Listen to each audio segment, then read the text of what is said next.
السلام عليكم ورحمة الله وبركاته.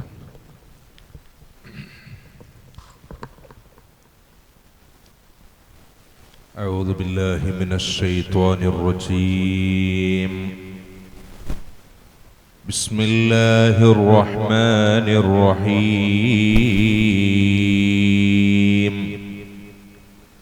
الحمد لله رب العالمين.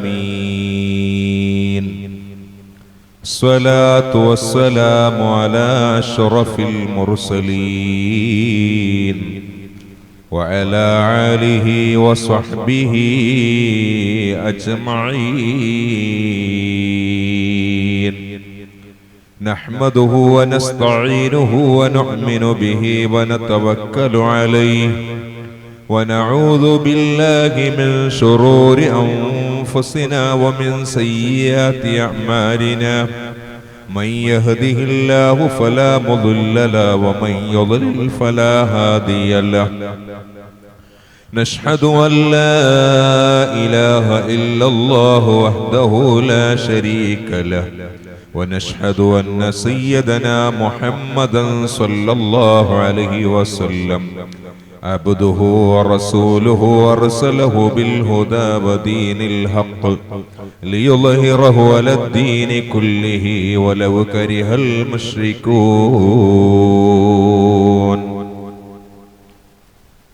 اللهم صل على سيدنا محمد وعلى آل سيدنا محمد كما صليت على إبراهيم وعلى آل إبراهيم وبارك على سيدنا محمد وعلى آل سيدنا محمد كما باركت على سيدنا إبراهيم وعلى آل سيدنا إبراهيم في العالمين إنك حميد مجيد.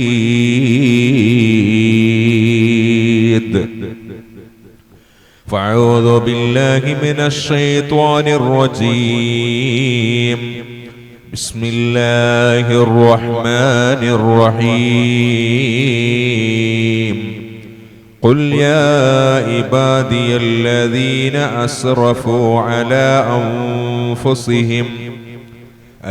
أنفسهم لا تقنطوا من رحمة الله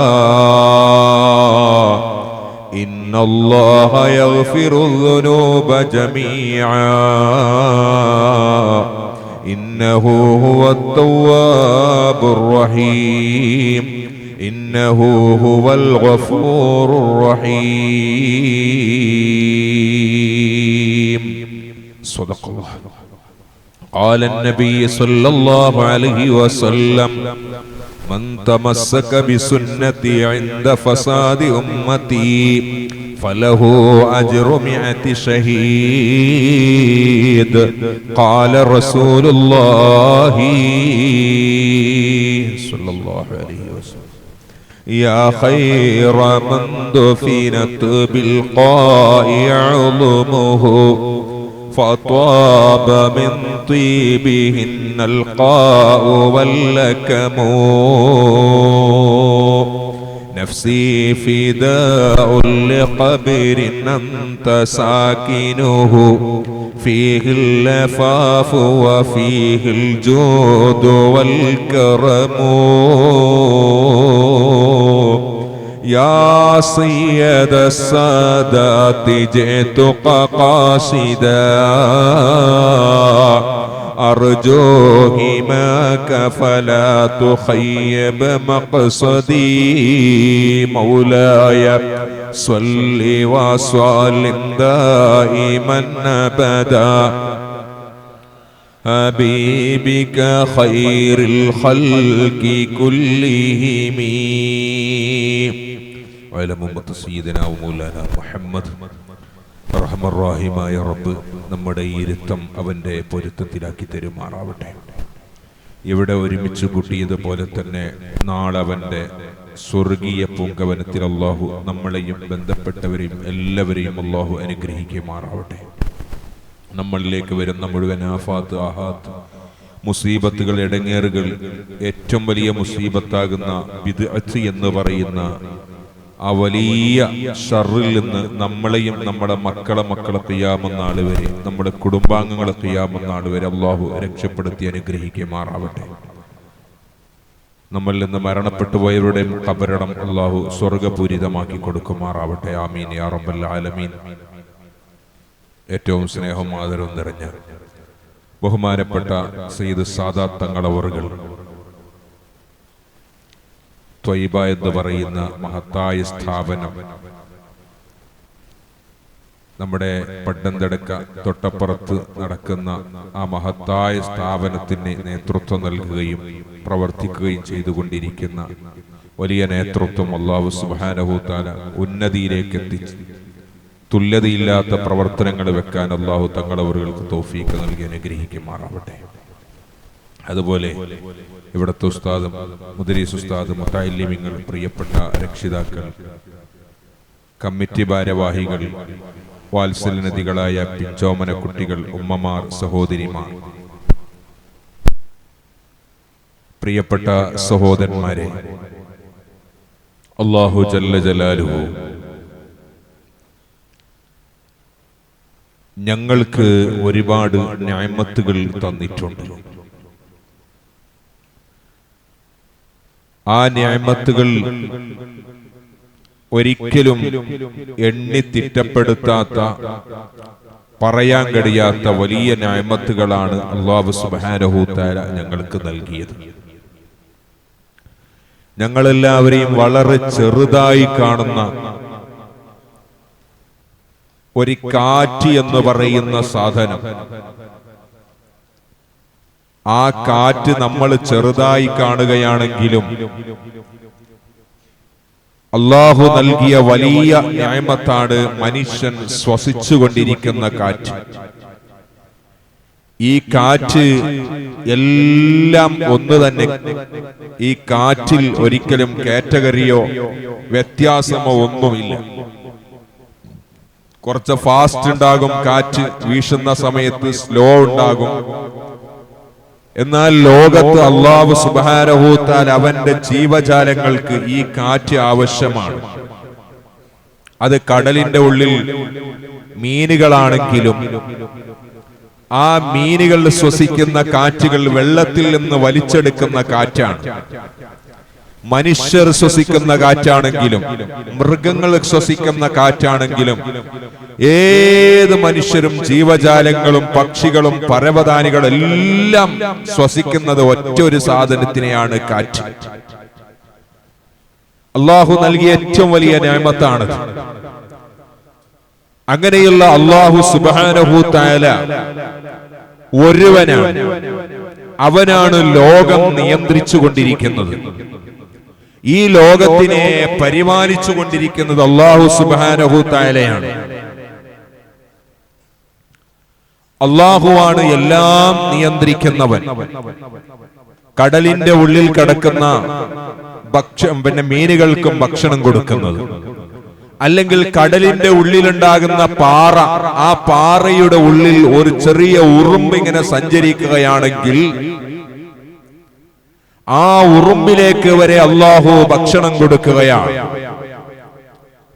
അപ്പൊ എങ്ങനെയാണ് ഈ പാറയുടെ ഉള്ളിൽ വെള്ളത്തിന്റെ അടിഭാഗത്തിൽ കിടക്കുന്ന പാറ, അതും കടലിന്റെ അടിഭാഗത്ത്, എന്നിട്ടോ ആ കടലിന്റെ അടിഭാഗത്തിൽ കിടക്കുന്ന വലിയ പാറ, ആ പാറയുടെ ഉള്ളിൽ ഒരു ചെറിയ ഉറുമ്പോ അല്ലെങ്കിൽ പശുക്കളോ അതിനും ഭക്ഷണം കൊടുക്കുന്നവൻ അല്ലാഹുവാണ്. അപ്പൊ അല്ലാഹു സുബ്ഹാനഹു തആല ഉദ്ദേശിച്ചത് മാത്രമേ ഇവിടെ നടക്കുകയുള്ളൂ.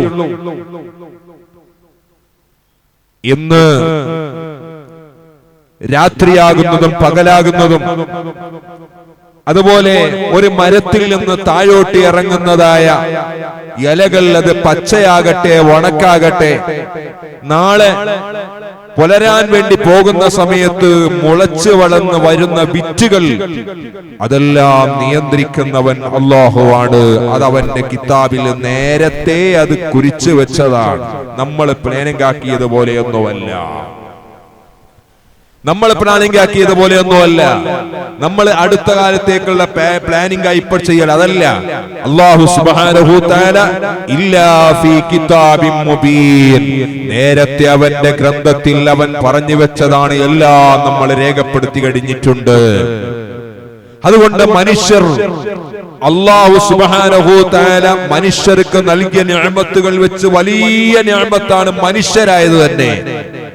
ആ മനുഷ്യർക്ക് നൽകിയ ഏറ്റവും വലിയ നിഅമത്താണ് മനുഷ്യനിക്ക് അല്ലാഹു ബുദ്ധി കൊടുത്തത്, അഖൽ എന്ന് പറയുന്ന സാധനം കൊടുത്തത്. ആ അഖലിന് ചില സമയം വരുമ്പോൾ അത് ബുലൂഗാവുകയാണ്, അതവിടെ നിന്ന് പക്വതയെത്തുകയാണ്. നിങ്ങൾ നോക്ക്, നായിക്ക് അല്ലാഹു അക്കല് കൊടുത്തിട്ടുണ്ട്, പശുവിന് അല്ലാഹു അക്കല് കൊടുത്തിട്ടുണ്ട്, പക്ഷെ അത് ബാലികായിട്ടില്ല, അല്ലെങ്കിൽ അത് പൂർത്തിയായി ചിന്തിക്കാൻ കഴിഞ്ഞിട്ടില്ല. പക്ഷെ മനുഷ്യരെ സംബന്ധിച്ചിടത്തോളം എന്താണത്? ഏറ്റവും വലിയ ബുദ്ധിയാണ് മനുഷ്യനിക്ക് അല്ലാഹു കൊടുക്കുന്നത്. ആ ബുദ്ധി കൊണ്ട് മനുഷ്യൻ ചിന്തിക്കേണ്ടത് എന്താണ്? അല്ലാഹു സുബ്ഹാനഹു തആല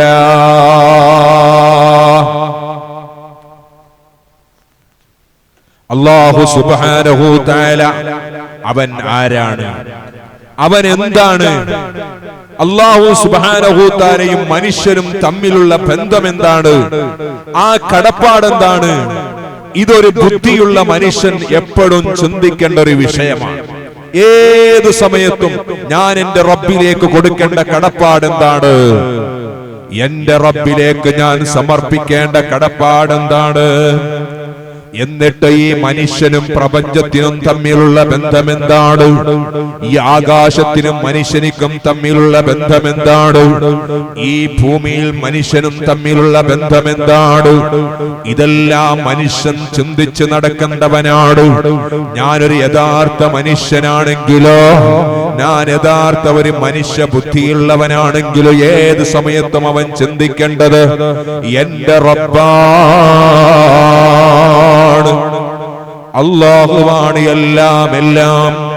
അവനല്ലാത്തതൊന്നും ലോകത്തില്ല. മറ്റുള്ളതെല്ലാം അതാ നശിച്ചു പോകുന്നതാണ്. അപ്പൊ റബ്ബിനെ കുറിച്ച് നമ്മൾ എപ്പോഴും മനസ്സിലാക്കേണ്ടതും എപ്പോഴും ചിന്തിക്കേണ്ടതും ആലോചിക്കേണ്ടതും പരിശുദ്ധമായ ഖുർആനിൽ നമ്മളോട് ഉണർത്തുന്ന ഒരു വാചകമാണ്. നിങ്ങളെല്ലാരും വെള്ളിയാഴ്ച ജുമാ നിസ്കാരത്തിലൂടെ കേൾക്കുന്ന ഫലാ യൻദുറൂന ഇലൽ ഇബ്ലി കൈഫ ഖുലിഖത്, വളരെ വ്യക്തമായി പറയുകയാണ് നമ്മൾ എങ്ങനെയാണ് ഒട്ടകത്തിനെ സൃഷ്ടിച്ചത് നിങ്ങൾക്കറിയുമോ? ഞാൻ വിശദീകരിക്കാൻ വേണ്ടി പറഞ്ഞതല്ല. അഫലാ യൻദുറൂന ഇലൽ ഇബ്ലി കൈഫ ഖുലിഖത് വഇലസ് സമാഇ കൈഫ റുഫിഅത്, ആകാശങ്ങൾ നിങ്ങൾ കണ്ടില്ലേ? തൂണില്ലാതെ അല്ലാഹു ആകാശം നിർത്തുകയാണ്. എങ്ങനെയാണ് തൂണില്ലാതെ ആകാശങ്ങൾ നിർത്തുന്നത്? മനുഷ്യന്റെ ബുദ്ധിക്ക് അത് ചിന്തിക്കാൻ കഴിയില്ല. എങ്ങനെയാണ് മനുഷ്യന്റെ ബുദ്ധിയാണെങ്കിലോ അവന് ശരിയായി ചിന്തിച്ചില്ലെങ്കിൽ അവൻ യുക്തിവാദിയാവുകയാണ്. അതല്ല, ഈ ആകാശം തൂണില്ലാതെ എങ്ങനെയാണ് നിൽക്കുന്നത്? തൂണ് വേണമല്ലോ. ഇതെങ്ങനെയാണ് തൂണുണ്ടാകുന്നത്? മനുഷ്യൻ ചിന്തിക്കുകയാണ്. ഉപരി ചിന്തിച്ചപ്പോൾ അവൻ യുക്തിവാദിയാവുകയാണ്. ശരിയായി ചിന്തിക്കുമ്പോൾ അവൻ അല്ലാഹു ആരാണെന്ന് മനസ്സിലാക്കുകയാണ്. അഫലാ യൻദുറൂന ഇലൽ ഇബ്ലി കൈഫ ഖുലിഖത്, ഒട്ടകത്തിനെ നമ്മൾ എങ്ങനെയാണ് പടച്ചത്? മറ്റുള്ള മൃഗങ്ങൾക്കില്ലാത്ത 18 തരത്തിലുള്ള ഫാർസുകൾ അതാ പ്രത്യേകമായി ഒട്ടകത്തിന് അല്ലാഹു വെച്ചിട്ടുണ്ട്. അതുകൊണ്ട് ഒട്ടകത്തിനെ കുറിച്ച് അല്ലാഹു പറയുന്നതാണ്. നമ്മൾ എങ്ങനെയാണ് ഒട്ടകത്തിനെ സൃഷ്ടിച്ചത്? നിങ്ങൾ ആലോചിക്കുന്നുണ്ടോ? ആകാശത്തിനെ എങ്ങനെയാണ് സൃഷ്ടിച്ചത്? ഭൂമി എങ്ങനെയാണ് സൃഷ്ടിച്ചത്? നിങ്ങൾ ആലോചിക്കുന്നുണ്ടോ? ഞങ്ങൾ പരത്തിങ്ങനെ വെച്ചത്. അല്ലാഹു ഖുർആനിലൂടെ ചോദിക്കുകയാണ്, വൈലസ് സമാഇ കൈഫ റുഫിഅത് വൈലൽ ജിബാലി കൈഫ നുസിബത് വൈലൽ അർളി കൈഫ സുത്തിഹത്. അവിടുന്ന് ഭൂമിയെ സംബന്ധിച്ച് പറഞ്ഞു, അതിങ്ങനെ പച്ച പരവതാനി വിരിച്ചതുപോലെ വിശാലമായി നമ്മൾ വിരിച്ചു തന്നു. എങ്ങനെ നിങ്ങൾ ആലോചിച്ചിട്ടുണ്ടോ? അവിടെ ഒരുപാട് അർത്ഥങ്ങൾ മനസ്സിലാക്കാൻ ഞാൻ അതിലേക്കൊന്നും കടക്കുന്നില്ല. ആ ഭൂമിയിൽ നിങ്ങൾ താമസിക്കണം, ആ ഭൂമിയിൽ നിങ്ങൾ കൃഷി ഉണ്ടാകണം, ഖിയാമത്ത് നാൾ വരെ ഇവിടെ ജനങ്ങൾ നിലനിൽക്കണം. അതിനെല്ലാം പരിപക്വതമായ നിലക്ക് ഭൂമി അല്ലാഹു സമ്മാനിച്ചിരിക്കുകയാണ്. അതുകൊണ്ടാണ് ഭൂമിയെ നിങ്ങൾ ആലോചിച്ചിട്ടുണ്ടോ? ഇനി തൊട്ടപ്പുറത്ത് പറയുകയാണ്, അതേ പർവ്വതത്തിന് നമ്മൾ എങ്ങനെയാണ് നാട്ടിയതെന്നറിയാമോ? ഭൂമിയെ നിർത്താൻ വേണ്ടി, ഭൂമിയെ വളരെ ശക്തിയായത് ഇങ്ങനെ പച്ച ഇങ്ങനെ പിരിത്തിയതുപോലെ അങ്ങനെ നിർത്താൻ വേണ്ടിയിട്ട് നമ്മളതാ പർവ്വതത്തിനെ സൃഷ്ടിച്ചിരിക്കുകയാണ്. ബാലൻസ് റോഡുകളാണത്. പർവ്വതം എന്ന് പറയുന്നത് ഭൂമിയുടെ ബാലൻസ് റോഡുകളാണ്, ആണികളാണ്. ആ ആണികളെ നമ്മൾ എന്തിനാണ് വെച്ചത്? ഭൂമി എങ്ങനെ വിരിച്ചു തരാനാണ്. എന്നാൽ ഭൂമിയെ സംബന്ധിച്ച് ഇവിടെ അല്ലാഹു പറഞ്ഞു എന്താണ്? നിങ്ങൾക്ക് ബാലൻസ് റോഡുകളാണ്. ആകാശത്തിനെ സംബന്ധിച്ചിടത്തോളമോ അതൊന്നുമില്ലാതെ എങ്ങനെയാണ് നമ്മൾ നിർത്തിവെച്ചതറിയാമോ? ഇതിനും കഴിവുള്ളവൻ അല്ലാഹുവാണ്, അതിനും കഴിവുള്ളവൻ അല്ലാഹുവാണ്. അതുകൊണ്ട് സഹോദരങ്ങളെ, റബ്ബ് പറയുകയാണ്, മക്കളെ നിങ്ങൾ ആരാധിക്കുമ്പോ പഴയ കാലത്ത് ഉസ്താദന്മാർ വഅദ് പറയാറുണ്ട്, യാ അയ്യുഹല്ലദീന ആമനു തഖുല്ലാഹ ഹഖ തുഖാതിഹി വലാ തമൂതുന്ന ഇല്ലാ വഅൻതും മുസ്ലിമൂൻ. ഓ ജനങ്ങളെ, സത്യവിശ്വാസികളെ എന്നാണ് അല്ലാഹു വിളിച്ചു പറയുന്നത്. നിങ്ങൾ അല്ലാഹുവിനെ തഖ്വ ചെയ്യുന്ന ക്രമപ്രകാരം നിങ്ങൾ തഖ്വ ചെയ്യണേ. നിങ്ങൾ ഒട്രാസി തഖ്വ ചെയ്യാൻ പാടില്ല. നിങ്ങൾക്ക് തോന്നിയ രൂപത്തിൽ നിങ്ങൾ തഖ്വ ചെയ്യാൻ പാടില്ല. എങ്ങനെയെങ്കിലും നമ്മൾക്ക് നിസ്കരിച്ചാ മതി. അത് ഖളായാലും കുഴപ്പമൊന്നുമില്ല, ഖളാ ആയെങ്കിലും കുഴപ്പമൊന്നുമില്ല, കൃത്യമായി നിസ്കരിച്ചാലും കുഴപ്പമൊന്നുമില്ല. എവിടെ കൈകെട്ടിയാലും പ്രയാസമല്ല, ഏത് സമയത്തും നിസ്കരിച്ചാലും പ്രയാസമല്ല. ഞാൻ നിസ്കരിക്കുന്നത് അല്ലാഹ്ക്ക് വേണ്ടിയല്ലേ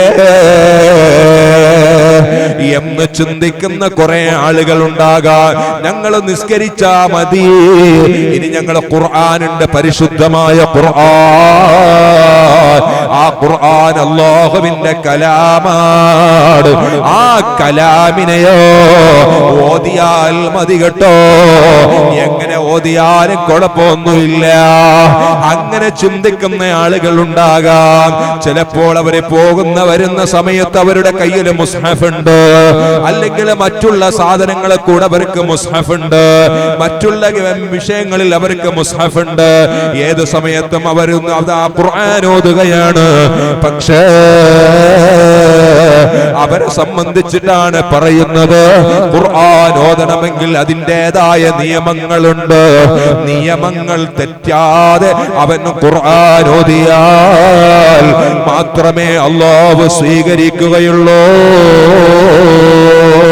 ഇനി ഞാൻ ഒരു ഉദാഹരണം കൂടി നിങ്ങളോട് പറയട്ടെ. ഒരാൾക്ക് മക്കള് ജനിക്കുന്നു, അത് നിക്കാഹ് കൂടാതെ ജനിക്കാം, ജാരസന്ധതികൾ ജനിക്കാം, വിവിചാരത്തിൽ ജനിക്കാം. ഒരു യുക്തിവാദി വന്നിട്ട് വാദിക്കുകയാണ്, മക്കളുണ്ടായാൽ മതിയല്ലോ, കല്യാണം കഴിക്കേണ്ടതില്ല. അതാണ് ഇന്ന് ആധുനിക ലോകം ചിന്തിച്ചുകൊണ്ടിരിക്കുന്നത്. റെഡോർ എന്ന് പറയുന്ന ഒരു സാധനം ഇപ്പോൾ ലോകത്ത് വന്നിരിക്കുകയാണ്. റെഡോർ എന്ന് പറഞ്ഞാൽ എന്താണ്? നിങ്ങളതാ 10 കൊല്ലം മുമ്പോ 15 കൊല്ലം മുമ്പോ 20 കൊല്ലം മുമ്പോ ഈ കുപ്പേട്ടിയുടെ പരിസര പ്രദേശത്ത്, ആ പള്ളിയുടെ പരിസരത്ത് ഏതെങ്കിലും നിങ്ങളുടെ വല്യോപ്പമാരെയോ കുടുംബങ്ങളെയോ കബറടക്കിയിട്ടുണ്ടെങ്കിൽ റെഡോർ കൊണ്ടുവന്ന് GPS ഇട്ടിട്ടൊന്ന് പരീക്ഷിച്ചാൽ നിങ്ങൾക്ക് നിങ്ങളെ വാപ്പാനെ കാണാം, ഉമ്മാനെ കാണാം, നിങ്ങളെ കുടുംബങ്ങളെ കാണാം. എന്തുകൊണ്ട്? റെഡോർ എന്ന് പറയുന്ന വലിയ ടെക്നോളജിയിലൂടെ നിങ്ങൾക്ക് വിശ്വസിക്കാതെ വീക്ഷിക്കാൻ കഴിയുന്നു. പക്ഷേ ഇവിടെ നിങ്ങൾ എന്താ മനസ്സിലാക്കേണ്ടത്? എങ്ങനെയൊക്കെയോ കല്യാണം കഴിച്ചാൽ പോരാ, അതാ എങ്ങനെയൊക്കെയോ മക്കളുണ്ടാക്കിയാ പോരാ. നിങ്ങളുടെ മക്കൾ നല്ല മക്കളാകണോ? നിങ്ങൾ നിനക്ക് നല്ല കുട്ടികൾ ജനിക്കണോ? അല്ലാഹുവിനെ ചിന്തിക്കുന്ന കുട്ടികള്, പടച്ചവനെ ചിന്തിക്കുന്ന കുട്ടികള്, റബ്ബിനെ ആലോചിക്കുന്ന കുട്ടികള് നിങ്ങൾക്ക് ജനിക്കണോ? നിങ്ങളുടെ അതാ കല്യാണം ഹലാലായിട്ട് വേണം കേട്ടോ. ഞാനൊരു ചെറിയ ഉദാഹരണം നിങ്ങളോട് പറയുകയാണ്.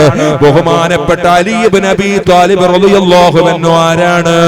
നബി സല്ലല്ലാഹു അലൈഹി വസല്ലമ തങ്ങളുടെ മരുമകനാണല്ലോ. അന മദീനത്തുൽ ഇൽമി വ അലിയും ബാബുഹാ. ഞാനതാ അലി ഇബ്നു അബീ ത്വാലിബ് റളിയല്ലാഹു അൻഹുവിനെ കുറിച്ചിട്ടാണ് ആരാ പറയുന്നത്? നബി സല്ലല്ലാഹു അലൈഹി വസല്ലമ തങ്ങൾ അന മദീനത്തുൽ ഇൽമി വ അലിയും ബാബുഹാ.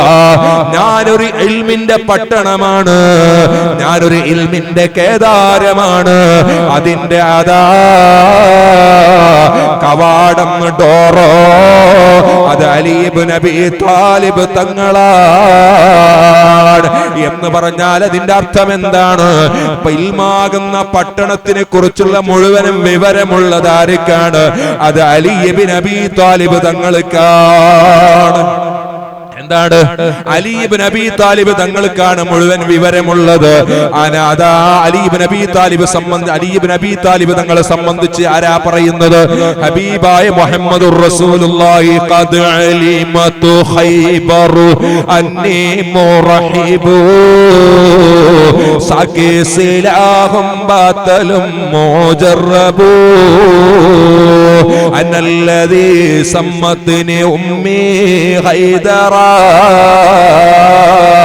തുടങ്ങിയിട്ട് ആ പദ്യം കാണാം. അങ്ങനെയുള്ള അലി ഇബ്നു അബീ ത്വാലിബ് റളിയല്ലാഹു അൻഹു ഒരു വിഭാഗത്തോട് യുദ്ധം നടത്തുകയാണ്. വളരെ ഗൗരവമായി നിങ്ങൾ ചിന്തിക്കണം, ചില്ലറ വിഷയമല്ല. ആരോടാ യുദ്ധം നടത്തുന്നത്? ഖവാരിജിയാക്കളായ ആളുകളോടാണ്. ഖവാരിജിയാക്കളായ ആളുകൾ എന്ന് പറഞ്ഞാൽ ആരാണ്? നബി സല്ലല്ലാഹു അലൈഹി വസല്ലമ തങ്ങൾക്ക് ശേഷം വന്ന ഒരു ബിദഈ പ്രസ്ഥാനക്കാരാണ് ഖവാരിജിയാക്കള്. ഇമാം ബഗവി റഹിമഹുല്ലാഹ് അവിടുത്തെ ഗ്രന്ഥത്തിൽ പറഞ്ഞതായി കാണാം, ഇന്ന അൻകറർ റാഫിദിയ്യ വൽ ഖവാരിജി ലാ ബാറക്കല്ലാഹു ഫീഹാ. അതേ റാഫിദിയാക്കൾക്കും ഖവാരിജിയാക്കള് അല്ലാഹു നശിപ്പിക്കട്ടെ, അവർക്ക് ബറക്കത്തില്ലാതെ ഇരിക്കട്ടെ. അങ്ങനെയുള്ള ഒരു വിഭാഗമുണ്ട് ഖവാരിജിയാക്കള്. അവരോട് യുദ്ധം ചെയ്തു ആരാണ്? അലി ഇബ്നു അബീ ത്വാലിബ് റളിയല്ലാഹു അൻഹു ആണ് യുദ്ധം ചെയ്യുന്നത്. ശരിക്കും നിങ്ങൾ ശ്രദ്ധിക്കണം ഞാൻ ഈ പറയുന്നത്. ഈ ഖവാരിജിയാക്കൾ ആരാണ്? അവര് മുസ്ലിമീങ്ങളാണ്. ആ കാലഘട്ടത്തിൽ ചില ആളുകൾ പറയുന്ന മുസ്ലിമീങ്ങളാണ്.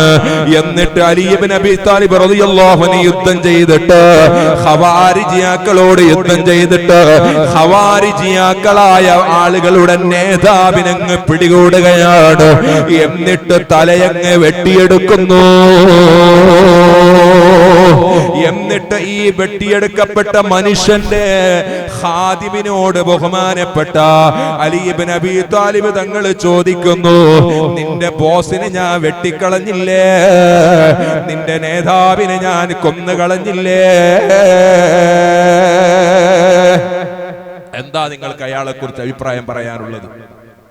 ആ മനുഷ്യനെ കുറിച്ച് നിങ്ങൾക്ക് എന്താ അഭിപ്രായം പറയാനുള്ളത്? നിങ്ങളെ അദ്ദേഹത്തിന്റെ ഖാദിമല്ലേ? നിങ്ങളെ ഖിദ്മത്തെടുത്ത ആളല്ലേ? എന്താ നിങ്ങൾക്ക് അഭിപ്രായം പറയാനുള്ളത്? അപ്പൊ ആ മനുഷ്യൻ പറയുന്നത്, മാ അതൈതുഹു ബിതുആമിൻ ഫിന്നഹാരി ഖത്ത്. ആ മനുഷ്യനെ കുറിച്ച് പറയുകയാണ്, അദ്ദേഹം പകല് മുഴുവനും ഭക്ഷണം കഴിച്ചിട്ടില്ല, നോമ്പനുഷ്ഠിക്കുന്നയാളാണ്. പകല് മുഴുവനും നോമ്പനുഷ്ഠിക്കുന്നയാളാണ് അദ്ദേഹം. പകല് ഭക്ഷണം കഴിക്കില്ല, അല്ലാഹുവിലേക്കുള്ള നോമ്പാണ്. പിന്നെയും ചോദിച്ചു, പിന്നെ എങ്ങനെയാണ്? ഞാൻ അയാൾക്ക് രാത്രി അങ്ങ് വിരിപ്പിലേക്ക് വിരിപ്പ് വിരിച്ചു കൊടുത്തിട്ടില്ല. എന്തേ കാരണം? രാത്രി മുഴുവനും നിന്ന് നിസ്കാരമാണ്, രാത്രി മുഴുവനും നിന്ന് നിസ്കാരമാണ്, എന്നിട്ട് പകല് മുഴുവനും നോമ്പാണ്. നമ്മൾ എന്താ അതിനെ കുറിച്ച് പറയാ? ഒറിജിനൽ മുസ്ലിം അല്ലേ? നമ്മളെ കുറിച്ച് അങ്ങനെയല്ലേ പറയാ? അയാൾ ഒരു ഒറിജിനൽ മുസ്ലിം. കാരണം പകല് മുഴുവനും നോമ്പ്, രാത്രി മുഴുവനും നിസ്കാരം. എന്തൊരു അത്ഭുതം! എത്ര കാലമായി ഞാനത് കാണുന്നത്. അയാള് രാത്രി ഉറങ്ങാനില്ല. രാത്രി ഇശായിനങ്ങ് ഒതുവെടുത്താല് സ്വബഹിന്റെ സമയം വരെ ആ ഒതുവോട് അയാൾ സ്വബഹി നിസ്കാരം വരെ നിസ്കരിക്കുന്നു, ഒതുവെടുക്കുന്നു. അമ്മനുഷ്യനെയാണോ നിങ്ങൾ കൊന്നതെന്ന് ചോദിക്കുകയല്ലേ സാധാരണ? അത്രയും അല്ലാഹുവിനെ ഭയപ്പെടുന്ന ഒരു മനുഷ്യനെയാണോ നിങ്ങൾ കൊന്നതെന്നല്ലേ ചോദ്യം. എന്നാൽ ഉടനെ തന്നെ അലി ഇബ്നു അബീ ത്വാലിബ് റളിയല്ലാഹു അൻഹു ഒരു സർട്ടിഫിക്കറ്റ് കൊടുക്കുകയാണ്. ഹും ശിറാറുൽ ഖൽഖി ഇലല്ലാഹ്. അയാൾ മനുഷ്യരിൽ വെച്ചിട്ട്, സൃഷ്ടികൾ വെച്ച് ഏറ്റവും ഷർറായവരാണ്, സൃഷ്ടികൾ വെച്ച് ഷർറായവരാണ്. അതാണ് ഞാൻ പറഞ്ഞു വരുന്നത്. ഖിയാമത്ത് നാളിൽ ജീവിക്കുന്ന ജനങ്ങളെ, ഒരു മനുഷ്യൻ ഏറ്റവും പ്രധാനപ്പെട്ടത് ചിന്തിക്കേണ്ടത് അഹ്ലുസുന്നത്തി വൽ പാതയിലൂടെ അടിയുറച്ച് ജീവിച്ചിട്ടല്ലാതെ നിങ്ങൾ 1000 വർഷക്കാലം ഇബാദത്ത് ചെയ്താൽ, സുജൂദ് ചെയ്താൽ, നിങ്ങളുടെ സുജൂദ് അല്ലാഹ്ക്ക് വേണ്ട. ഈമാൻ ശരിയില്ലാതെ അവനൊരിക്കലും സ്വർഗത്തിലേക്ക് പോകാൻ പറ്റില്ല. നിങ്ങൾ കണ്ടില്ല, ഒരു ചെറിയ ഉദാഹരണം നോക്കൂ. നിങ്ങൾ ഷുഗർ ഉണ്ടായാൽ ഓപ്പറേഷൻ ചെയ്യുകയില്ല, എന്നാൽ ഷുഗർ കൺട്രോൾ വരാതെ ഓപ്പറേഷൻ തിയേറ്ററിന്റെ അകത്തേക്ക് വരെ കയറ്റൂല്ല അല്ലേ? അല്ലാഹുവിന്റെ റസൂൽ സ്വല്ലല്ലാഹു അലൈഹി വസല്ലമ തങ്ങളുടെ അടുത്തേക്ക് ഒരു വിഭാഗം ആളുകൾ വന്നുകൊണ്ട് പറയുകയാണ്, യാ റസൂലല്ലാഹ്, അല്ലാഹുവിന്റെ ഹബീബായ നബിയേ, ഞങ്ങളൊരു പള്ളി ഉണ്ടാക്കിയിരിക്കുന്നു. എന്തിനാണ് ഉണ്ടാക്കിയതെന്നറിയുമോ? ഞങ്ങൾക്ക് നിസ്കരിക്കാൻ വലിയ പ്രയാസമാണ്, ദൂരയിൽ നിന്ന് വരണോ, അങ്ങോട്ട് വരാൻ വലിയ പ്രയാസമുണ്ട്, ഒരുപാട് ദൂരയാണ്. അതുകൊണ്ട് നബിയേ, ഞങ്ങളൊരു പള്ളി ഉണ്ടാക്കിയിട്ടുണ്ട്, ആ പള്ളിയൊന്ന് ഞങ്ങൾക്ക് ഉദ്ഘാടനം ചെയ്തു തരണം നബിയേ. ആരോടാ പറയുന്നത്? ഹബീബായ നബി സല്ലല്ലാഹു അലൈഹി വസല്ലമ തങ്ങളോടാ പറയുന്നത്. ഞങ്ങൾക്ക് ഉദ്ഘാടനം ചെയ്തു തരണം നബിയേ. എന്തൊരു വാക്കാണ്! അപ്പോഴാണ് പള്ളിയല്ലേ. പക്ഷേ വന്ന ആളുകൾ ആരാണെന്ന് നബി സല്ലല്ലാഹു അലൈഹി വസല്ലമ തങ്ങൾ നോക്കിയപ്പോൾ തങ്ങൾ പറഞ്ഞു അവരോട്, എനിക്കിപ്പോൾ വരാൻ സമയമില്ല, എനിക്കൊന്ന് പുറത്തു പോകാനുണ്ട്. എന്ന് പറഞ്ഞാൽ തബൂക്കിലേക്ക് എനിക്ക് പോകാനുണ്ട്. തബൂക്കിലേക്ക് പോയിട്ട് പിന്നീട് നമുക്ക് ചിന്തിക്കാം. പക്ഷെ ഇന്നത്തെ പോലെയല്ല തബൂക്ക്. ഇന്ന് റിയാദിൽ നിന്ന് തബൂക്കിലേക്ക് പോകണമെങ്കിൽ എത്ര സമയം വേണമെന്ന് പോയവർക്കറിയാം. അതേ സമയത്ത് അന്നങ്ങനെയല്ല, ദിവസങ്ങൾ സഞ്ചരിച്ചിട്ട് വേണം തബൂക്കിലേക്ക് എത്താൻ. അപ്പോൾ യാത്ര എനിക്കുണ്ട്, പിന്നീട് നമുക്ക് ആലോചിക്കാം. അങ്ങനെ കുറച്ച് പള്ളി കമ്മിറ്റിക്കാര് കൂടിയിട്ട് അവർ മനസ്സിലാക്കി, ഏതായാലും നബി തങ്ങൾ പോയിട്ട് വരട്ടെ, ഞങ്ങൾക്ക് പിന്നീട് ഒരു ഉദ്ഘാടനം നടത്താം അല്ലേ? അങ്ങനെയല്ലേ ചിന്തിക്കുന്നത്? നബി സല്ലല്ലാഹു അലൈഹി വസല്ലം വരണം, അപ്പൊ പിന്നീട് ഒരു ഉദ്ഘാടനം നടത്താം എന്ന് പറഞ്ഞ് നബി സല്ലല്ലാഹു അലൈഹി വസല്ലം തങ്ങൾ പോയി. തിരിച്ചു വന്നപ്പോഴാണ് ഇവർ വീണ്ടും വന്നു. എന്തിനാണ്? ഉദ്ഘാടനത്തിന് വിളിക്കാൻ. നബി സല്ലല്ലാഹു അലൈഹി വസല്ലം തങ്ങൾ അങ്ങോട്ട് അടുത്തേക്ക് വന്നിട്ട് പറഞ്ഞു, നബിയേ, തങ്ങൾ ഞങ്ങളുടെ പള്ളിയൊന്ന് ഉദ്ഘാടനം ചെയ്തു തരണം നബിയേ. നോക്കുമ്പോ സുബ്ഹാനല്ലാഹ്, ജനങ്ങളല്ലേ വിളിക്കുന്നത്. നബി സല്ലല്ലാഹു അലൈഹി വസല്ലം തങ്ങൾ ആ പള്ളി ഉദ്ഘാടനത്തിന് വേണ്ടി ഇറങ്ങുകയാണ്. ആ പള്ളി ഒന്ന് ഉദ്ഘാടനം ചെയ്തു കൊടുക്കാൻ ലോകത്തിന്റെ തിരുദൂതർ സല്ലല്ലാഹു അലൈഹി വസല്ലം തങ്ങൾ അങ്ങോട്ട് ഇറങ്ങിയപ്പോ നസറൽ അമീൻ മലക്ക് ജബ്രായിൽ അലൈഹിസ്സലാത്തു വസ്സലാം ഇറങ്ങി വന്നുകൊണ്ട് പറയുകയാണ്, യാ റസൂലല്ലാഹ് ലാ തകും ഫീഹി അബദാ, നബിയേ ആ പള്ളിയിലേക്ക് തങ്ങൾ പോകരുത്, തങ്ങൾ ആ പള്ളിയിൽ കടക്കരുത് നബിയേ, നിസ്കരിക്കരുത് നബിയേ. ഇത് ഞാൻ വളരെ വ്യക്തമായി നിങ്ങളോട് പറയുകയാണ്. ചില ആളുകൾക്ക് പറയാറുണ്ട്, ഉസ്താദേ അവിടെ സലഫി പള്ളിയുണ്ട്, വഹാബികളെ പള്ളിയുണ്ട്. അവരുടെ പള്ളിയല്ലല്ലോ, ഞങ്ങൾക്ക് നിസ്കരിച്ചാലെന്താ, പള്ളി അവരുടേതല്ലല്ലോ, ജുമഅക്ക് പോയാലെന്താ, ളുഹർ നിസ്കരിച്ചാൽ മതിയെന്നല്ലേ വിദേശത്തുള്ള ആളുകളുടെ ചിന്ത. എന്നാൽ നബി സല്ലല്ലാഹു അലൈഹി വസല്ലമ തങ്ങളോട് അല്ലാഹ് പറയുകയാണ്, ഓ നബിയേ തങ്ങൾ ആ പള്ളിയിൽ കയറണ്ട, നിസ്കരിക്കണ്ട.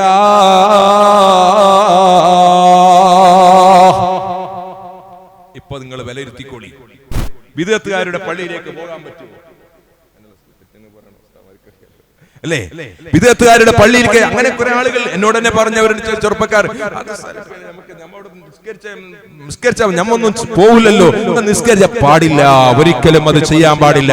അങ്ങനെ പോവുകയാണെങ്കിൽ ഹബീബായ നബി സല്ലല്ലാഹു അലൈഹി വസല്ലം തങ്ങൾ പോകണമായിരുന്നു. എന്നിട്ട് അള്ളാന്റെ റസൂല് പറയുകയാണ്, കുറച്ച് ബാല്യക്കാരെ വിളിച്ചിട്ട് ഇങ്ങോട്ട് വാ. അവരെ വന്നു, ആ പള്ളിയെ നിങ്ങളൊന്ന് പൊളിച്ചു കളയണേ. മറ്റുള്ളവർ നിസ്കരിക്കാൻ പാടില്ല, മറ്റുള്ളവർ നിസ്കരിക്കാനും പാടില്ല, കാരണം അത് മുനാഫിക്കുകൾ ഉണ്ടാക്കിയ പള്ളിയാണ്. നിങ്ങൾ ആലോചിക്കണം, അത് മുനാഫിക്കുകൾ ഉണ്ടാക്കിയ പള്ളിയാണ്. ഞാൻ ഇന്ന് ഈ വിഷയം പറയാൻ തെരഞ്ഞെടുക്കുന്നത് റബീഉൽ അവ്വലിന്റെ മാസമാണല്ലോ. ഇപ്പൊ വാട്സപ്പിൽ ഇങ്ങനെ തുറന്നാൽ ഇങ്ങനെ ബിദ്അത്തുകാരുടെ പ്രസംഗം. ഇൻഷാ അല്ലാഹ് ഓരോ പറയാമെന്ന് വിചാരിച്ചിട്ടുള്ളത്. അല്ലാഹു തൗഫീഖ് ചെയ്യട്ടെ. അപ്പൊ ഞാൻ പറഞ്ഞു വന്നത്, അങ്ങനെ ഈ ബിദ്അത്തുകാരുടെ പള്ളിയിൽ നിസ്കരിച്ചാൽ എന്താകുമെന്നുള്ളൊരു ചോദ്യം, അതാണ് ഞാൻ ആദ്യം നിങ്ങളോട് ഓർമ്മപ്പെടുത്തിയത്. അല്ലാഹു ഞങ്ങൾക്ക് തന്ന ബുദ്ധി, നമ്മൾ അല്ലാഹുവിനെ കുറിച്ച് ചിന്തിക്കുന്നവരാകണം, ആലോചിക്കുന്നവരാകണം. നിനക്ക് തോന്നിയതുപോലെയുള്ള നിസ്കാരമല്ല, നിനക്ക് തോന്നിയതുപോലെയുള്ള നോമ്പല്ല, നിനക്ക് തോന്നിയതുപോലെയുള്ള സക്കാത്തല്ല, നിനക്ക് തോന്നിയതുപോലെയുള്ള മറ്റുള്ള സൽക്രമങ്ങളല്ല. അതാലോചിക്കണം, വളരെ ഗൗരവമായി മനസ്സിലാക്കണം എന്റെ പ്രിയപ്പെട്ട സഹോദരന്മാരെ. അങ്ങനെ സുബ്ഹാനല്ലാഹ്, അല്ലാഹുവിന്റെ റസൂലിക്ക് ചെയ്യാമായിരുന്നു എന്നാ പള്ളിയൊന്ന് ശുദ്ധീകരിക്കാം. അല്ല, ചിലപ്പോ ചില പള്ളികൾ അതാ കിബില തിരിഞ്ഞ പള്ളികൾ ഉണ്ടാകാം അല്ലെ? നമ്മുടെ നാട്ടിൽ ചില സ്ഥലങ്ങളിൽ കിബില തിരിഞ്ഞ പള്ളികളുണ്ട്. അവിടെ പോയിട്ട് നിസ്കരിക്കാൻ പാടില്ലെന്ന് പറഞ്ഞില്ല. ചിലപ്പോ ആ കിബില അതാ മുസല്ലി ഒന്ന് മാറ്റി വിട്ടു കൊടുത്താ മതി, ആ കിബിലക്ക് നേരെ പള്ളി വിളിക്കണമെന്ന് പറഞ്ഞു ഇല്ല. പിന്നെയോ, ഇനി ഹൗദ് ചിലപ്പോ ചില പ്രശ്നങ്ങളുണ്ട്, അവിടെ ഉളു എടുക്കാൻ പറ്റുന്നില്ല. എന്നാൽ ഹൗദ് പൊളിക്കണമെന്നല്ല, ഒരു പാട്ട് എടുത്തിട്ടോ മറ്റൊരൊക്കെ ബക്കറ്റ് എടുത്തിട്ടോ ഉളു എടുത്താൽ മതി. എന്താ ഇപ്പൊ പ്രശ്നം? ഒരു പ്രശ്നവും ഇല്ല. പക്ഷേ ഇവിടെ ഇതിനൊക്കെ ഒരു പേരും വെച്ച് മസ്ജിദുൽ ളിറാർ, ളിറാർ കുഴപ്പമുണ്ടാക്കുന്ന പള്ളി, പ്രശ്നങ്ങൾ ഉണ്ടാക്കുന്ന പള്ളി. ആ പള്ളിയിൽ നിസ്കരിക്കുന്നത് പോകട്ടെ, 2 റക്അത്ത് അത് കടക്കുന്നത് വരെ പാടില്ലെന്ന ഹബീബായ മുഹമ്മദുർ റസൂലുള്ളാഹ്. എന്നിട്ട് നബി തങ്ങൾ പറയുകയാണ്, അതിനെ പൊളിച്ചു കളഞ്ഞോ. ഉടനെ തന്നെ അതാ ആ പള്ളിയെ പൊളിക്കാൻ തീരുമാനിച്ചു. അത് മാത്രമല്ല, ആ പള്ളിയെ പൊളിച്ച സ്ഥലത്ത് അതാ മുനിസിപ്പാലിറ്റി ആക്കി മാറ്റിക്കളഞ്ഞു. വേണ്ടാത്ത സാധനങ്ങള്, കച്ചറ സാധനങ്ങള്, നമ്മളെ ഭാഷയിൽ പറഞ്ഞ നമ്മുടെ പെണ്ണുങ്ങൾ അതാ ചെറിയ കുട്ടികൾക്ക് ഉപയോഗിച്ചിട്ട് അതാ മാറ്റിക്കളയുന്ന ആ ഒരു സാധനം ഉണ്ടല്ലോ,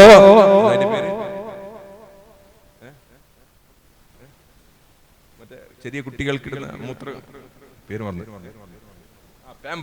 ആ പാമ്പേഴ്സ് വരെ പറയുന്നതാണ്.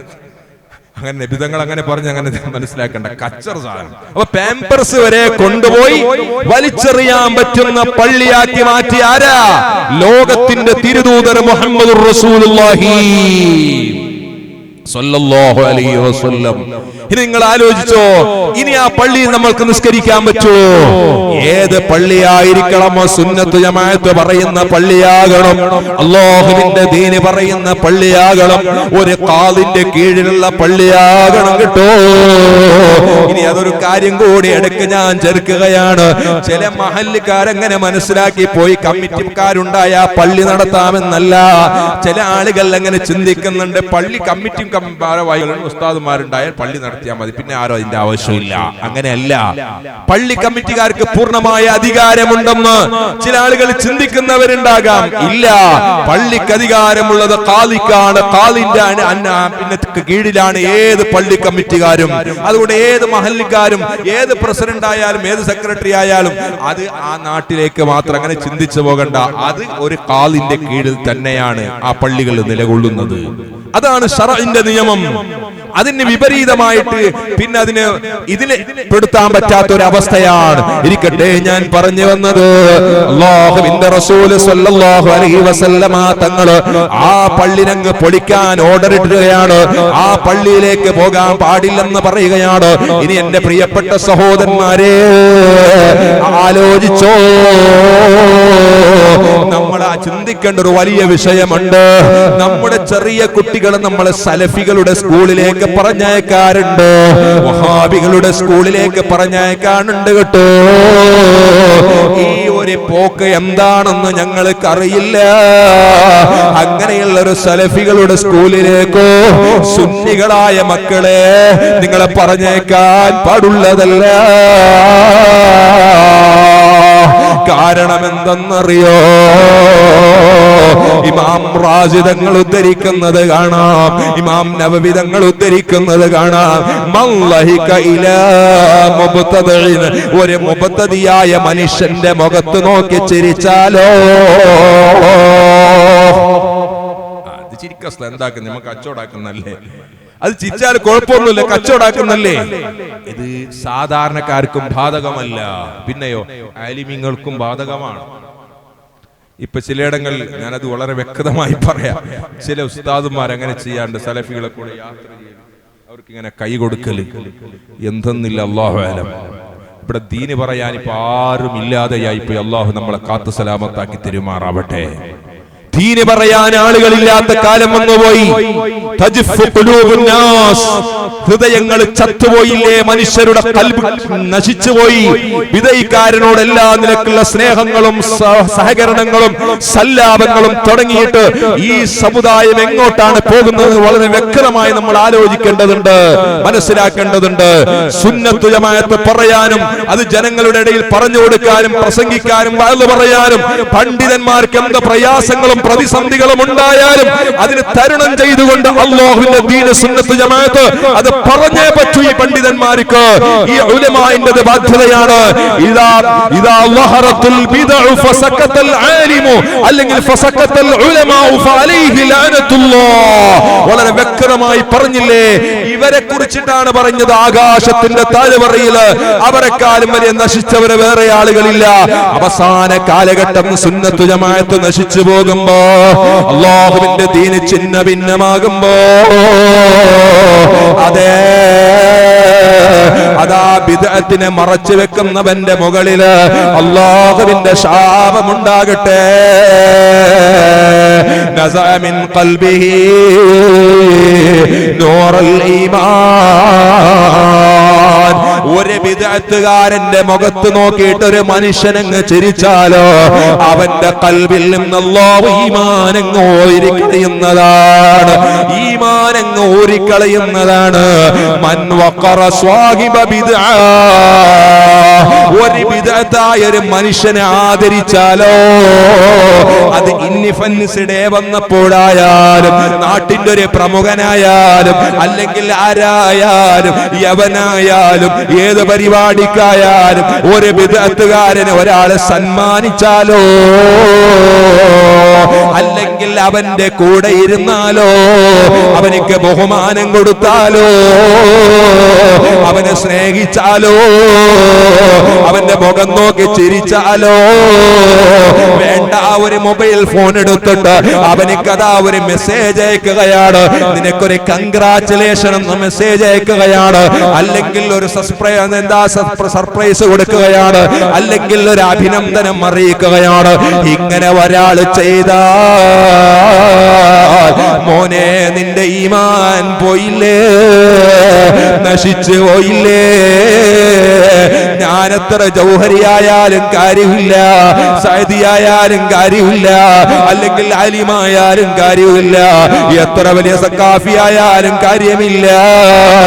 ബിദ്അത്തുകാരന്റെ മുഖത്ത് നോക്കി ചിരിച്ചാലോ അവന്റെ ഉള്ളിൽ കാറിലിരുന്നാലോ കൈ കൊടുത്താലോ മൻ വഖറ സാഹിബ ബിദ്അത്തിൻ ഫഖദ് ആന അലാ അദ്മിൽ ഇസ്ലാം. അവൻ ഇസ്ലാം ദീനിനെ പൊളിച്ചവനിക്ക് സഹായിച്ചവരാണ്. ഇവിടെ സഹായിക്കുന്നെന്ന് പറഞ്ഞതിന്റെ അർത്ഥം എന്താണ്? ഇസ്ലാം ദീനിനെ പൊളിക്കുന്നവൻ എന്ന് പറഞ്ഞതിന്റെ അർത്ഥം എന്താണ്? പൊളിക്കുന്നവൻ ഒരു തൊഴിലാളിയാണ്, സഹായിക്കുന്നവൻ പണം കൊടുക്കുന്നവനാണ്. അവനിക്ക് 100 ആളെ വെച്ചിട്ടും സദാ സഹായിയാക്കാം, 1000 ആളുകളെ വെച്ചിട്ടും അവനിക്ക് പൊളിയന്മാരാക്കാം. പക്ഷെ അതിന് വഴിയൊരുക്കുന്നവനാണ് സഹായി എന്ന്. അതുകൊണ്ട് ഫഖദ് ആന അലാ അദ്മിൽ ഇസ്ലാം, അവൻ ഇസ്ലാം ദീനിനെ പൊളിച്ചവനാണ്, അവൻ ഇസ്ലാം ദീനിനെ നശിപ്പിച്ചവനാണ്. അതുകൊണ്ടാണ് ഹബീബായ മുഹമ്മദുർ റസൂലുള്ളാഹ് അല്ലിമു ഔലാദകും അസ്സുന്നത വൽ ജമാഅ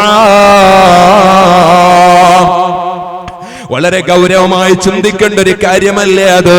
നിങ്ങളുടെ മക്കൾക്ക് നിങ്ങൾ സുന്നത്ത് ജമാഅത്ത് പഠിപ്പിച്ചു കൊടുക്കണം.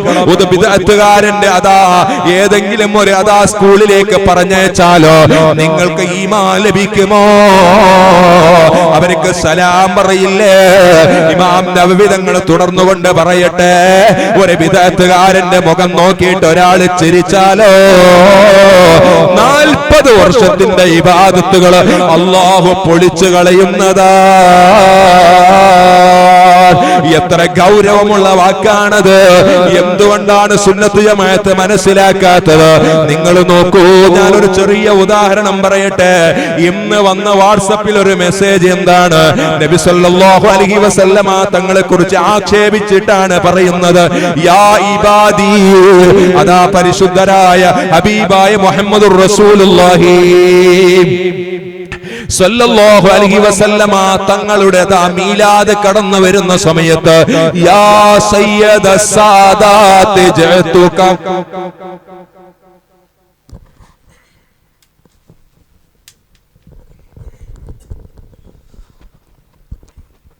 അല്ലാഹു അക്ബർ അല്ലാഹു അക്ബർ അല്ലാഹു അക്ബർ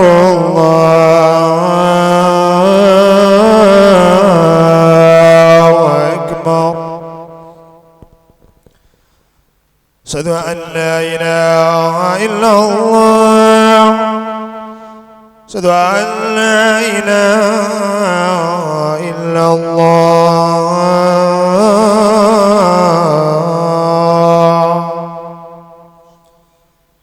أشهد أن محمدا رسول الله أشهد أن محمد رسول الله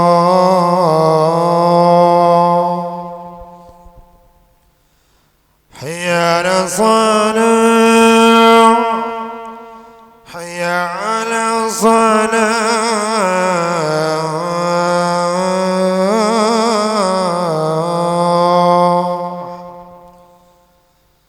حي على الفلاح حي على الفلاح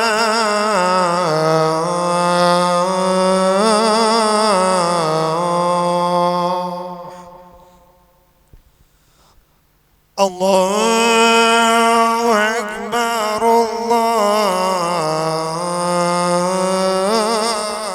الله أكبر لا إله إلا الله.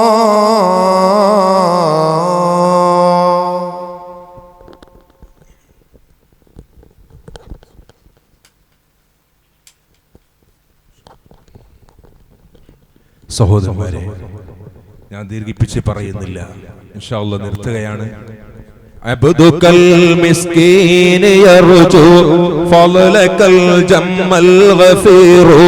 നബി സല്ലല്ലാഹു അലൈഹി വസല്ലമ തങ്ങൾ നേരിട്ട് വിളിക്കാൻ പാടില്ല, അടിമയാണെന്ന് പറയാൻ പാടില്ല. കാരണം ഒരു മുസ്ലിമായ മനുഷ്യൻ വിളിക്കുകയാണ്, യാ റസൂലല്ലാഹ്, നബിയേ ഞാൻ തങ്ങളെ അടിമയാ എന്ന് വിളിച്ചാൽ കാഫിറാവു എന്നാണ് ഇന്നൊരാളുടെ പ്രസംഗമാണ് ഞാനത് കേട്ടത്. വേണമെങ്കിൽ അത് നിങ്ങൾക്ക് യൂട്യൂബിൽ അത് കേൾക്കാൻ കഴിയും, ഞാൻ അതിലേക്ക് കടക്കുന്നില്ല. സുബ്ഹാനല്ലാഹ്, വളരെ വ്യക്തമായ ഖുർആനിലൂടെ അല്ലാഹ് പറയുകയാണ്, ഖുൽ നബിയേ തങ്ങൾ പറയൂ, നബിയേ പറയുക, നബിയേ യാ ഇബാദി എന്റെ അടിമകളെ എന്ന് പറഞ്ഞതിന്റെ അർത്ഥം എന്താണ്? ഇവിടെ അള്ളാന്റെ അടിമകൾ എന്നല്ല പറയുന്നത്, നബിയെ തങ്ങൾ പറയണം, യാ ഇബാദി തങ്ങളുടെ അടിമകളെ എന്ന് തങ്ങൾ വിളിച്ചോ. ഖുർആൻ വളരെ വ്യക്തമായിട്ടല്ലേ അത് പറയുന്നത്. ഉസ്താദ്മാരോട് ചോദിച്ചാൽ അറിയാം, ഖുൽ നബിയെ തങ്ങൾ പറയുക, യാ ഇബാദി എന്റെ അടിമകളെ എന്ന് തങ്ങൾ വിളിക്കൂ. ഖുൽ യാ ഇബാദല്ലാഹ് എന്ന് അല്ലാഹ് വേറെ സ്ഥലത്ത് വിളിച്ചിട്ടുണ്ട്, ഇവിടെ അങ്ങനെയല്ല പറഞ്ഞത്. നബിയെ തങ്ങൾ പറയുക, യാ ഇബാദി എന്റെ അടിമകളെ,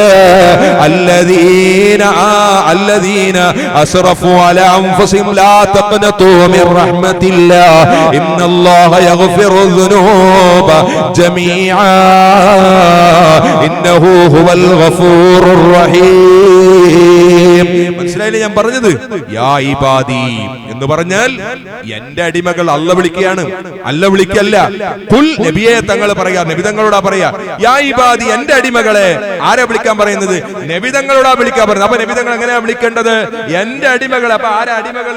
ഞങ്ങൾ ഹബീബായ നബി സല്ലല്ലാഹു അലൈഹി വസല്ലമ തങ്ങളുടെ അടിമകളാണ്. അത് വിളിച്ചാൽ കാഫിറാണെന്ന് പറയുന്ന, ഞാൻ ചോദിക്കട്ടെ, ഇവിടുത്തെ പിന്നെ ഇതര മത ആളുകളുണ്ട്, പിന്നെ മുസ്ലിമീങ്ങൾ അല്ലാത്തവര് ആരെങ്കിലും ഞങ്ങൾ അമുസ്ലിമാണെന്ന് പറയുന്നില്ല, കാഫിറാണെന്ന് പറയുന്നില്ല. പിന്നെയോ ഈ വിഭാഗം മാത്രമാണ് സുന്നികൾ. കാഫിറാണ്, കാഫിറാണ്. ഒരു പ്രാവശ്യം ഗൗസുൽ ആലം തങ്ങളെ വിളിച്ചാൽ ഒരു പ്രാവശ്യം കാഫിറാണ്, 2 പ്രാവശ്യം വിളിച്ചാൽ 2 പ്രാവശ്യം കാഫിറാണ്, 1000 പ്രാവശ്യം വിളിച്ചാൽ 1000 പ്രാവശ്യം കാഫിറാണ്. ഇങ്ങനെ ആരും വിളിക്കാത്ത ഏറ്റവും വലിയ തെറ്റാണ് ഈ സമുദായത്തിന്റെ പേര് പറഞ്ഞ ആളുകള്. അതാ സുന്നത്ത് ജമാഅത്തിനെ കാണുകയാണെങ്കിൽ, നേരത്തെ ഞാൻ ഇവിടെ പറഞ്ഞില്ലേ, ഖവാരിജിയാക്കൽപ്പെട്ട മനുഷ്യന് അയാള് ഒരുപാട് നിസ്കരിച്ച ആളായിട്ടും നോമ്പെടുത്ത ആളായിട്ടും അവൻ ഒരിക്കലും ഇസ്ലാമിൽ അവൻ ഏറ്റവും തമ്മാടിയാണ്, ഏറ്റവും ശിറാറുൽ ഖൽഖാണ് എന്ന് ഞാൻ പറഞ്ഞതല്ല. അലി ഇബ്നു അബീ താലിബ് റളിയല്ലാഹു അൻഹു ഓർമ്മപ്പെടുത്തുകയാണെങ്കിൽ, അർഹമർ റഹീമായ റബ്ബ് ഞങ്ങളെ അനുഗ്രഹിക്കുമാറാവട്ടെ. എന്തെല്ലാം തോന്നിവാസങ്ങളാണ് നമ്മുടെ ഇടയിൽ വരാനിരിക്കുന്നത്, വന്നുകൊണ്ടിരിക്കുന്നത്. ഒരു ചുസിലി എന്ന് പറയുന്ന ഒരു മനുഷ്യനെന്ത് നല്ല താടിയും വെച്ചിട്ടതാ, മൊയിലാഞ്ച് താടിയും. സുബ്ഹാനല്ലാഹ്, അയാൾ എത്ര പ്രാവശ്യമാണ് സുന്നികളെ കാഫിർ എന്ന് വിളിക്കുന്നത്. ഖബർ സിയാറത്ത് സുബ്ഹാനല്ലാഹ് ചെയ്താൽ അവൻ കാഫിറാണെന്ന് എത്ര സംഭവങ്ങളാ, തെളിവുകളാ പറയാനുണ്ട്. ഇനൊരു ഭാഗത്ത് നോക്കിയാൽ ത്വരീഖത്തിന്റെ ആളുകളാണ്, അവിടെ ത്വരീഖത്ത് ഇങ്ങനെ വരികയാണ്. സുബ്ഹാനല്ലാഹ്, ത്വരീഖത്തിന്റെ ശൈഖ് അല്ലാഹുവിനേക്കാളും വലിയ ആളായി പോയില്ലേ. ഉസ്താദന്മാരെ കുറ്റം പറഞ്ഞ് പൂച്ചകളെ പോലെ സുബ്ഹാനല്ലാഹ്, അവിടെ നിന്നും പാല് കുടിക്കും, ഇവിടെ നിന്നും പാല് കുടിക്കും, മറ്റേടത്തൊന്നും പാല് കുടിക്കും. ആ രൂപത്തിലുള്ള തോന്നിവാസങ്ങളാണ് ത്വരീഖത്തിന്റെ ആളുകൾ ചെയ്തുകൊണ്ടിരിക്കുന്നത്. കള്ള ത്വരീഖത്തിന്റെ ആളുകളാണ്. അതിലൊന്നും പെട്ടുപോകാതെ ഈമാനങ്ങ് സൂക്ഷിക്കണേ. ഹബീബായ മുഹമ്മദുർ റസൂലുള്ളാഹി സ്വല്ലല്ലാഹു അലൈഹി വസല്ലമ തങ്ങളെ മഹബത്ത് വെക്കുന്നവരാകണം, അവിടുന്ന് പിരിസം വെക്കുന്നവരാകണം. വിശുദ്ധമായ അതാ റബീഉൽ അവ്വൽ നമ്മളിലേക്ക് കടന്നു വന്നിരിക്കുകയാണ്. കഴിഞ്ഞ കൊല്ലത്തിനേക്കാളും ഉപരിയായിട്ട് മൗലീദ് കഴിക്കുന്നവരാകണം. ഓരോ വീട്ടിലും മൗലീദ് കഴിക്കണേ, അത് ഒരു മാസം ഫുള്ളായി കഴിക്കണേ. അതിനു വേണ്ടിയുള്ള വഴിയുണ്ടാക്കണേ. അതിനു വേണ്ടി ചെലവഴിച്ച ഒരു പൊന്നുമോന്റെ പണം പോലും നഷ്ടപ്പെട്ടു പോകില്ല. അവസാനം മരിക്കുന്ന സമയത്തില്ലേ ഒരു ഈമാനോടുകൂടി മരിക്കണ്ടേ, തഖ്വയോടുകൂടി മരിക്കണ്ടേ. വിദഅത്തുകാരെ കൂടെ ഇരുന്നാൽ എന്തിനാണ്? ഒരു ചെറിയ ഉദാഹരണം ഞാൻ പറയട്ടെ. ഏതെങ്കിലും നീ മജ്ലിസിലേക്ക് ഒരു വിദഅത്തുകാരൻ വന്നിട്ടുണ്ടോ? കാരണം ഇത് സ്വലാത്തിന്റെ മജ്ലിസാണ്. അവര് പറയുകയാണ് ഞങ്ങൾ നബി തങ്ങളെ സ്നേഹിക്കുന്നു, ഞങ്ങൾ സ്വലാത്തിനെ എതിർക്കുന്നില്ല. എന്നാൽ അങ്ങനെ പറയുന്ന ആളുകളോട് നിങ്ങൾ സംസാരിക്കരുത്. ഈ കുപ്പെട്ടിയിൽ നടക്കുന്ന സ്വലാത്തിലേക്ക് അവനൊന്ന് പിടിച്ചു കൊണ്ടുവരുമോ? ഒരു സെക്കൻഡ് ഈ സ്വലാത്തിൽ അവൻ വന്നിരിക്കുമോ? ഇല്ല. അവന് സുന്നികളെ ശത്രുവായിട്ടാണ് നബി സല്ലല്ലാഹു അലൈഹി വസല്ലമ തങ്ങൾ നിസാരമായിട്ടാണ് കാണുന്നത്. ഞാൻ വിശദമായിട്ടൊന്നും പറയാതെ അർഹമർ റഹീമായ റബ്ബ് സുന്നത്ത് ജമാഅത്തിൽ അടിയുറച്ച് ജീവിച്ച് മരിക്കാൻ സാധുക്കളായ ഞങ്ങൾക്ക് അല്ലാഹു തൗഫീഖ് നൽകട്ടെ. സുന്നത്ത് ജമാഅത്തിന്റെ വിഷയത്തിൽ ഒരിഞ്ച് പോലും ഒരിക്കലും പിന്നോട്ട് മാറിക്കൂടാ. ചോദ്യം ചെയ്യുന്ന സമയത്ത് എന്നെയായാലും നിങ്ങൾ ചോദ്യം ചെയ്യണോ? സുന്നത്ത് ജമാഅത്തിൽ തെറ്റിപ്പോയ തങ്ങളായാലും നിങ്ങൾ ചോദ്യം ചെയ്യണോ? ആരായാലും ചോദ്യം ചെയ്യണോ? അതെ, അദ്ദേഹം വലിയ അലിമാണ്, വലിയ പണ്ഡിതനാണ്. ഞങ്ങൾക്ക് സുന്നത്ത് ജമാഅത്തിന് വിരുദ്ധം സംസാരിച്ചാൽ ചോദ്യം ചെയ്യാൻ പാടില്ലെന്ന് മിണ്ടാതെ ഇരിക്കല് അത് തെറ്റാണ്. വിദഈ പ്രസ്ഥാനക്കാരുമായിട്ട് എല്ലാ നിനക്ക് മാറി നിന്നാലേ നമ്മുടെ ഇബാദത്ത് അല്ലാഹു സ്വീകരിക്കുകയുള്ളൂ എന്ന് മാത്രം ഈ സമയത്ത് ഓർമ്മപ്പെടുത്തിക്കൊണ്ട് അല്ലാഹു നമ്മുടെ ഈ മജ്ലിസ് കബൂലാക്കി തെരുമാറാവട്ടെ. ഈ ഒരു മഹത്തായ സ്ഥലം കുപ്പെട്ടിയിൽ ഒരുപാട് കാലങ്ങളായി ഞാൻ മുമ്പും ഇവിടെ സ്വലാത്തിന്റെ വഅദിന് വന്നിട്ടുണ്ട്, അകത്തും വന്നിട്ടുണ്ട്, പുറത്തും വന്നിട്ടുണ്ട്. അൽഹംദുലില്ലാഹ് ബഹുമാനപ്പെട്ട സാദാത്ത് തങ്ങളുടെ നേതൃത്വത്തിൽ നടക്കുന്ന ഒരു മഹല്ലാണ്. പ്രിയപ്പെട്ട രക്ഷിതാക്കളെ, നേതാക്കളെ, മുഅ്മിനീങ്ങളെ, ശബ്ദം കേൾക്കുന്ന ആണ് പെണ്ണുങ്ങള്, ചെറിയവരെ വലിയവരോട് പ്രത്യേകമായി ഞാൻ ഓർമ്മപ്പെടുത്തട്ടെ. തങ്ങന്മാരുടെ പിന്നാലെ നിങ്ങൾ അടിയുറച്ചു നിൽക്കണേ. ഒരു ജമാഅത്തിലേക്ക് നേതൃത്വം നൽകാൻ വേണ്ടി വന്ന തങ്ങളവറുകള് ആ തങ്ങന്മാരെ പിറകിലൂടെ പാറ പോലെ ഉറച്ചു നിന്നാൽ നിങ്ങൾക്ക് ഭയപ്പെടേണ്ടതില്ല, നിങ്ങൾ ചോൽക്കേണ്ടതില്ല. ഇത് ഞാൻ പറയുന്നതല്ല, ഹബീബായ മുഹമ്മദുർ റസൂലുള്ളാഹ് സല്ലല്ലാഹു അലൈഹി വസല്ലം തങ്ങൾ 1400 വർഷങ്ങൾക്ക് 500 വർഷങ്ങൾക്ക് മുമ്പ് ഈ ലോകത്തോട് വിളിച്ചോതിയ സത്യമാണ്. അതുകൊണ്ട് സുന്നത്ത് ജമാഅത്തിലൂടെ പാതയിലൂടെ നമ്മളെ മക്കളെ ചുസിരി എന്ന് പറയുന്ന ഒരാള് അദ്ദേഹത്തിന്റെ പ്രസംഗത്തിൽ പറയുന്നത്, നിങ്ങൾ ഈ ബിദ്അത്തുകാരനെ സംബന്ധിച്ച് നിങ്ങളുടെ കുടുംബങ്ങൾക്കും മക്കൾക്കും എല്ലാവർക്കും നിങ്ങൾ പറഞ്ഞു കൊടുക്കണം, എന്നാൽ മാത്രമേ അവർ മനസ്സിലാക്കുകയുള്ളൂ. ആ ഷറിൽ നമ്മൾ ആരും പെട്ടുപോകാൻ പാടില്ല. അല്ലാഹു നമ്മളെ ഖൽബുകളെ നന്നാക്കി തെരുമാറാവട്ടെ. വിശുദ്ധമായ റബീഉൽ അവ്വൽ നമ്മളിലേക്ക് കടന്നു വരുമ്പോൾ അത് നല്ലപോലെ സ്വീകരിച്ച് ആദരിച്ച് മഹാനായ ശാഹുദ് ദഹ്ലവി റളിയല്ലാഹു അൻഹു അവിടുത്തെ വാപ്പ മരണശയ്യയിൽ കിടക്കുന്ന സമയത്ത് സുബ്ഹാനല്ലാഹ് അവസാന ഘട്ടത്തിലാണ് വാപ്പ പറയുകയാണ്, മോനെ എന്റെ കാലൊന്ന് മാറ്റിവെക്കൂ. എന്തിനാണ് മാറ്റിവെക്കുന്നത്? മകൻ ഇങ്ങനെ ചിന്തിക്കുകയാണ്. അപ്പോഴാണ് ശാഹുദ് ദഹ്ലവിയുടെ വാപ്പ വിളിച്ചു പറയുകയാണ്, അസ്സലാത്തു വസ്സലാമു അലൈക യാ റസൂലല്ലാഹ്. നബിയേ, തങ്ങളെ മുഖം ഞാൻ കണ്ടല്ലോ, ഇനി ഞാൻ യാത്ര പറയട്ടെ. ശാഹുദ് ദഹ്ലവി തങ്ങൾ ചോദിച്ചു, വാപ്പ എന്താ പറയുന്നത്? മോനെ, എന്റെ കാല് മാറ്റിവെക്കാൻ പറഞ്ഞത് ഹബീബായ നബി തങ്ങൾ എന്റെ അടുത്തേക്ക് വന്നു കഴിഞ്ഞു. എന്റെ മുമ്പിൽ ഹബീബായ നബി തങ്ങൾ ഉണ്ട് കേട്ടോ. മരിക്കാൻ സമയത്ത് വിളിച്ചു പറയുന്ന ആ ഷാഹുദ്ദഹ്ലവിയെ തങ്ങളുടെ വാപ്പ മരിക്കുന്ന സമയത്ത് ഹബീബായ നബി തങ്ങളുടെ ആ പാവനമായ സുന്ദരമായ അബ്ഹാമിനൽ ഖമരി താബി യാ റസൂലല്ലാഹ് സ്വഹാബത്ത് ആകാശത്തേക്ക് നോക്കുകയാണ്, നബി തങ്ങളുടെ മുഖത്തേക്ക് നോക്കുകയാണ്, ആകാശത്തേക്ക് നോക്കുകയാണ്, നബി തങ്ങളുടെ മുഖത്തേക്ക് നോക്കുകയാണ്. എന്നിട്ട് നബി തങ്ങളോട് ഉച്ചത്തിൽ വിളിച്ചു പറയുകയാണ്, അബ്ഹാ മിനൽ ഖമരി താബി യാ റസൂലല്ലാഹ്. നബിയേ, തങ്ങളുടെ മുഖം കാണുമ്പോ സൂര്യൻ വരെ നാണിച്ചു പോയി നബിയേ, സൂര്യൻ വരെ നാണിച്ചു പോയി നബിയേ. إن الرسول لسيف يستضاع به مهند من سيوف الله مسلول. എല്ലാരും ചൊല്ലിക്കോ ഹബീബായ നബി തങ്ങളുടെ റൗള ശരീഫിലേക്ക് മൗലായ സ്വല്ലി വസല്ലിം ദായിമൻ അബദാ അലാ ഹബീബിക ഖൈറിൽ ഖൽഖി കുല്ലിഹിം.